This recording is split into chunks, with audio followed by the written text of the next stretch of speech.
Hello, Namaste everyone. Today I am going to make you known about the topic explain the microprocessor based system with basic block diagram. होइन यो चाहिँ हाम्रो यो micro प्रोसेसरको first च्याप्टरको content हो है, introduction to micro processor. हामी micro processor चाहिँ सुरुदेखि नै सिक्वेन्सियली पढ्ने हो, किनभने यसको सबै च्याप्टरहरू एकअर्कासित इन्टर रिलेटेड छन् है। त्यही भएर अब हामी आफ्नो टपिक स्टार्ट गरौँ होइन। यो भनिरहेको छ explain the microprocessor based system with basic block diagram होइन। अब यस्तो क्वेसन 7 to 8 मार्कमा सोद्धाखेरि अब यसमा सिम्पली हामीले के गर्ने हो, पहिला यो माइक्रो प्रोसेसर बेस्ड सिस्टमको त्यो ब्लक डायग्राम बनाइदिनु हो। त्यसमा सिम्पली जस्तै micro processor based system includes 3 component. एउटा microprocessor, input output device is also called peripherals and memory storage device. यी 3वटा कम्पोनेन्ट चाहिँ माइक्रो प्रोसेसर बेस सिस्टमले कन्टेन गर्छ है। अनि त्यही यो फिगर है। अनि फिगरमा microprocessor, input output device अनि मेमोरी। अनि मैले जुन यसमा यो डबल एरो देखाएको छु यो दुईटैसित, यसलाई तपाईँहरूले यस्तो नि देखाउन मिल्छ। यसको सेपरेट मैले एउटैमा दुईटैलाई देखाइदिएको छु। यसो डाइरेक्ट यहाँ पनि यसो डबल एरो देखाउँदा हुन्छ र यसमा छुट्टी देखाउँदा पनि हुन्छ होइन। अनि यसो देखाउँदा नि भयो, ठिकै छ। अनि अब यसमा यति यो ब्लक डायग्राम बनाएर अनि के कन्टेन्ट गर्छ त्यो भनेर अब यसमा जति यो ब्लक डायग्राममा 3वटा कम्पोनेन्ट छ नि, माइक्रो प्रोसेसर, आइओ डिभाइस अनि मेमोरी, अब यसको ब्रिफ इन्ट्रोडक्सन दिइहाल्ने हो हामीले, भइहाल्यो। यसमा त्यतिकै गर्नुपर्ने छ। अनि जस्तै अब हामीले ब्रिफ इन्ट्रोडक्सन स्टार्ट गरौँ यी कम्पोनेन्टहरूको।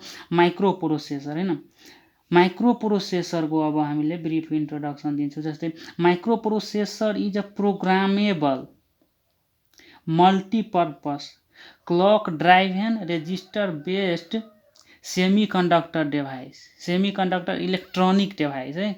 अनि यो माइक्रो प्रोसेसरलाई प्रोग्रामेबल होइन, अब यसमा माइक्रो प्रोसेसरले कन्टेन एएलयु रेजिस्टर एरे होइन, कन्ट्रोल युनिट, यो प्रोग्रामेबल डिभाइस हो। यसमा प्रोग्रामिङ पनि हुन्छ होइन। अनि मैले के भने यसमा मल्टिपर्पस, यो मल्टिपर्पसको लागि युज हुन्छ। यसमा अब एएलयुले अर्थमेटिक लजिक अपरेसन गरिदिन्छ होइन। रेजिस्टर त्यो बिसिडीहरूले त्यो टेम्पोरली डाटाहरू स्टोर गरिदिन्छ। कन्ट्रोल युनिटले कन्ट्रोल सिग्नल चाहिँ जेनेरेट गरेर त्यो होल अपरेसनलाई कन्ट्रोल गर्छ होइन। अनि क्लक ड्राइभन, यसमा क्लकलाई जस्तै 1 दिँदा क्लक अन भयो भने माइक्रो प्रोसेसर अन हुन्छ अनि काम गर्न थाल्छ। अनि फेरि अफ गरिदियो भने यसको अपरेसन स्टप हुन्छ होइन। इलेक्ट्रोनिक डिभाइस त भइ नै हाल्यो। That reads binary information from a storage device called memory होइन। यो माइक्रो प्रोसेसरले त्यो बाइनरी इन्फर्मेसन मेमोरीबाट लिन्छ। अनि त्यसपछि त्यसलाई यो microprocessor process the datas into microprocessor and results out as output. अनि यसलाई माइक्रो प्रोसेसरलाई हामीले अर्को तरिकाले नै डिफाइन गर्न मिल्छ।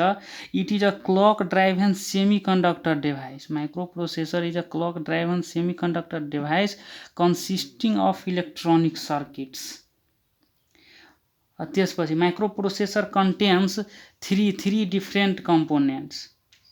ALU as the name suggests, ALU performs arithmetic operations like addition and subtraction and logical operations like ending, ORing, XORing, etc. त्यसपछि register array it contains general purpose register like B, C, D, E, H and L, and these registers contains the data temporarily. Then त्यसपछि हामीले control unit generates control signals which controls whole operation of microprocessor. त्यसपछि तपाईको memory हैन, memory is an storage device. Memory एउटा storage device हो हैन। यहाँ हामीले 2 टाइपको मेमोरी पढ्ने, एउटा रोम अनि एउटा रिड राइट, त्यसलाई रेम पनि भन्न सकिन्छ हैन। अनि अब यता हामी आउ है, एएलयु भइसक्यो, रेजिस्टर नि भइसक्यो, कन्ट्रोल युनिट त्यो पनि भइसक्यो। मेमोरी भनिन्छ memory stores binary information memory stores binary information such as instructions data, यसले बाइनरी इन्फर्मेसन के स्टोर गर्छ, instruction data, and provides that information to the microprocessor whenever necessary. यो मेमोरीले जुन यो बाइनरी इन्फर्मेसनको रूपमा इन्स्ट्रक्सन र डाटाहरू जुन स्टोर गरेर राखेको हुन्छ त्यो माइक्रो प्रोसेसरलाई नेसेसरी परेको बेलामा यसले त्यहाँबाट दिने काम गर्छ हैन। मेमोरीको पनि दुईटा सेक्सन यहाँ हामीले चर्चा गर्ने हो। एउटा रोम, नामैले क्लियर छ, रिड ओन्ली मेमोरी। यसमा भएको डाटाहरूलाई हामी रिड मात्रै गर्न सक्छौँ। त्यसपछि रिड राइट मेमोरी, ऱ्याम, त्यसलाई ऱ्याम पनि भन्छ हैन। ऱ्याम भनेपछि ऱ्यान्डम एक्सेस मेमोरी। यसमा यो user friendly, RAM is also known as user memory, and the information stored in this memory can be easily read and altered। अर्थात् यसमा हामीले रिड पनि गर्न सक्छौँ र राइट पनि गर्न सक्छौँ।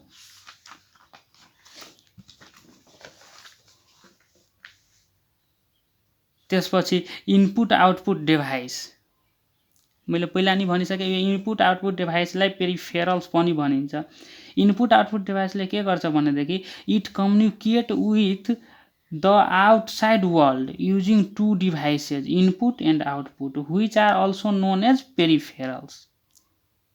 अनि के भन्छ भनेदेखि the input devices like keyboard, switches, analogue to digital converter ADC transfer binary information from outside world to the microprocessor. यो इनपुट डिभाइसहरूले यो आउटपुट के भन्छ आउटसाइड वर्ल्डमा भएको इन्फर्मेसनहरूलाई त्यो माइक्रो प्रोसेसरसँग इन्ट्रोड्युस गराउने हो। त्यस्तै in the similar way the output devices like LED light emitting diode, CRT cathode ray tube, digital to analogue converter, printer etcetera transfer data from micro processor to outside world. अब यिनीहरू output डिभाइसले micro प्रोसेसरमा भएको डाटालाई outside वर्ल्डमा transfer गर्छ, अर्थात् त्योभन्दा बाहिर जुन component हुन्छ नि एलिमेन्टहरू त्यसमा ट्रान्सफर गर्छ है। त्यसपछि सिस्टम बस, सिस्टम बस नामैले क्लियर छ, बस, यसले के यो एउटा जस्ट एउटा लाइन हो, एउटा पाथ होइन, कम्युनिकेसन पाथ हो। It is a communication path between the microprocessor and IO devices. It is nothing but a group of wires to carry bits। यहाँ हामीले यो सिस्टम बस नै तीन प्रकारको हुन्छ हैन, डाटा बस, एड्रेस बस अनि कन्ट्रोल बस। यो data bus are the buses which carries data, address bus are the buses which carries address, and control buses generates different control signals like read and write signals to control whole the operation. यहाँ यो question यही हाम्रो समाप्त हुन्छ हैन। अनि हेर्नु भएकोमा धेरै धेरै धन्यवाद। त्यसपछि यो हामीले माइक्रो प्रोसेसरको मैले पहिला नि भनिसकेँ, यो सुरुदेखि पुरै सिक्वेन्सली जाने हो, क्वेसन ब्याङ्कको प्रब्लमहरू पनि सोल्भ गर्दै जाने हो हैन। अनि यसमा यदि तपाईँले पहिला गाह्रो लागिरहेको थियो हैन, टेन्सन दिइरहेको थियो भने त्यो अब चिन्तामुक्त भइहाल्नु हैन, किनभने अब जसरी तपाईँ बुझ्नुहुन्छ त्यसरी नै बुझाएर हैन अब माइक्रो प्रोसेसरलाई तपाईँको परम मित्र बनाउने प्रयास गर्ने हो मैले हैन। अनि यदि अहिलेसम्म हजुरले चाहिँ च्यानललाई सब्स्क्राइब गर्नुभएको छैन भने कृपया सब्स्क्राइब गरिदिनु होला, ताकि मैले बनाएका भिडियोहरू तपाईँनिर सबभन्दा पहिले पुगोस्। Thanks for watching, thank you.